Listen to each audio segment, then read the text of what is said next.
Ow!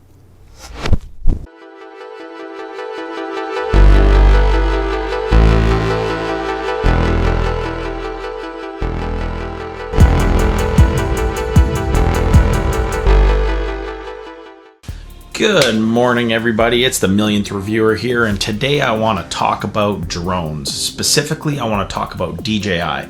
You see, something happened yesterday where there was a ruling against DJI, basically losing patent infringement against some Autel products. Now, the problem that I have with this is that 4 days before the Mavic Air 2 was released, I sold my Mavic Pro with the hopes and dreams that the Mavic Air 2 would do everything that the original Mavic Pro would do, plus have the actual ability to track somebody correctly. And surprise, surprise, that happened. Then one day, that's right, one day before my drone shows up in the store, which is today, I just got a phone call, it's released that it is recommended that the United States bans the sale of DJI products. Not all DJI products, just specific drones in specific categories. The number one reason is because the patent itself is basically has to do with the fact that the propeller is quick release on and off and lock in a specific way. Now, I understand that certain patents are infringed upon poorly. What's the best way to look at this? Some patents are bullshit.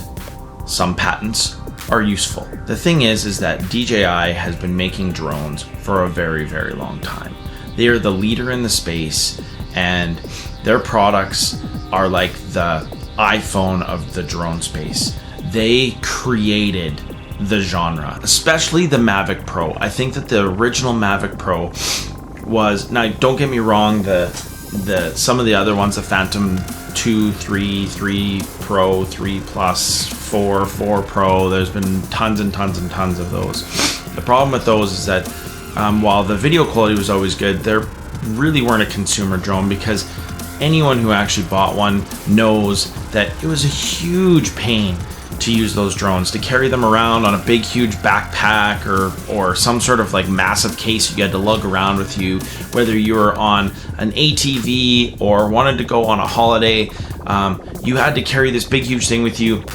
It was not inconspicuous. Everybody looked at you weird when you had a big white thing hanging off the back, whereas when you pulled out the Mavic Pro, it was this kind of small inconspicuous thing that finally allowed you to kind of be a little bit more free with the drone space. Now, at the same time, the Mavic Pro is kind of what ruined the entire industry, because when that thing came out, everybody got into the drones. And maybe it isn't just the Mavic Pro. I mean, when the Spark came out afterwards, that one's a sore spot too, because millions of people, actually I should look up those numbers. If I look up the numbers, I'll put them up here. So many people had bought these drones and they were flying them all over the place, and for the first time someone could just take a drone, whip it out of their backpack, throw it in the air anywhere they wanted to. And what a great thing it was to be able to experience a different perspective of video. I remember I got the Mavic Pro the day it came out. I had, what the heck did I have? Why can't I remember the name of that brand now? Anyways, I had another drone from a different manufacturer. It was a 4K drone. It was this big, huge, giant thing. It wasn't a DJI drone, and it was supposed to be a competitor to DJI. And in a lot of respects, it was actually better than the Phantoms, because I think the video quality overall was good, but it had terrible, like, it would always like gimbal tilt, and basically if you flew it at high speed, all of a sudden the thing would just lose control and spin around in the middle of trying to chase something. It wasn't a good drone. But the point is that I remember getting the Mavic Pro, and at the time, that perspective, the ability to just carry this thing with you on an ATV or on a snowmobile, or just while traveling, pull it out quickly while on the beach or whatever, launch it off and take these perspective videos that you would have never imagined unless you were in a helicopter or a plane or something. And it was such a cool thing. I remember being amazed and in awe. And even recently, even in the last few years, I was still using that Mavic Pro. I never upgraded to anything else because I didn't need it, because the video quality was so good for what it was, and I'm not a professional videographer. And I would show it to people. I mean, I remember even last year I showed this thing to people that had never seen one actually in person before, and everyone was in awe of how fast it went, how cool it was, how far it could go, how far it could fly, and the quality of the video coming off of it. It was an amazing thing. Now, that being said, here I am. I currently don't own a drone. As I said, I sold my Mavic Pro. I pre-ordered the Mavic Air 2. And now here I am, the day that it arrived. And all I can think about is, should I or shouldn't I? I was so excited for the Mavic Air 2. But the more I think about it, there's so many rules that have come out since then. There's so many drone laws. There's so much hoops to go through. I live in Canada. You can't fly anywhere without getting a license, which is stupidly difficult to get. And I mean, I shouldn't say that. It's not stupidly difficult. Some of the things, it's not tailored correctly to drone pilots.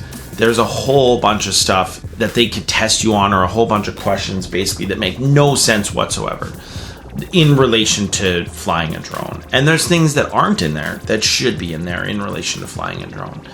A lot of it is common sense, and I understand that most people don't actually have common sense, but unfortunately it's kind of ruined the experience. And as much as I want to go get my Mavic Air 2, I don't know what to do. It's sitting there. My name's on it. I ordered it. It's here. The excitement is here.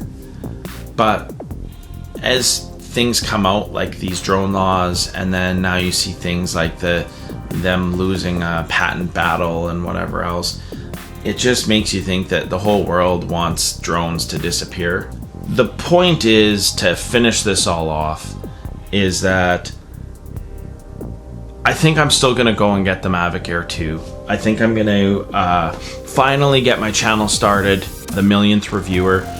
I make this joke because I've had the plan of starting a electronics vlog, review, whatever, adventure, outdoor channel on YouTube for probably 8 or 9 years now.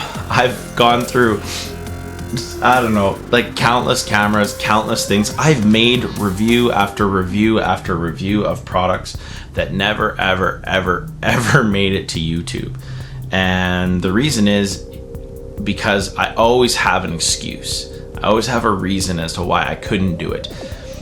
Mostly the reason is because I am terrible at video editing. So I'm going to make a video series about how to get started as a YouTube reviewer, or a YouTuber in general, or a vlogger, by paying people to do the hard stuff that you may not know how to do. Now, don't get me wrong. I believe that DIY and learning how to do those things is 100% worth it.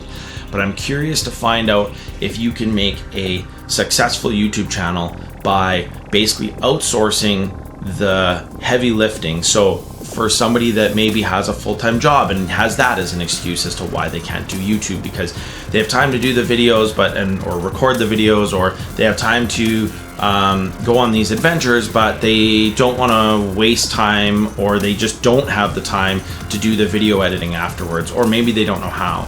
And so I want to see if you can pay and offload that work. And I'm not talking about hiring a video editor. I guess I am, but it's just in a different format. And I also want to see how much it costs at different levels. And what we're going to do is we're going to keep a tally over time of basically what that all entails.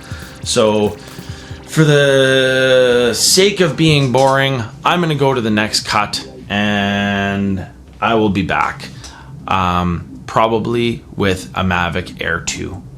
I just talked myself into it. Fuck it. Let's go get it.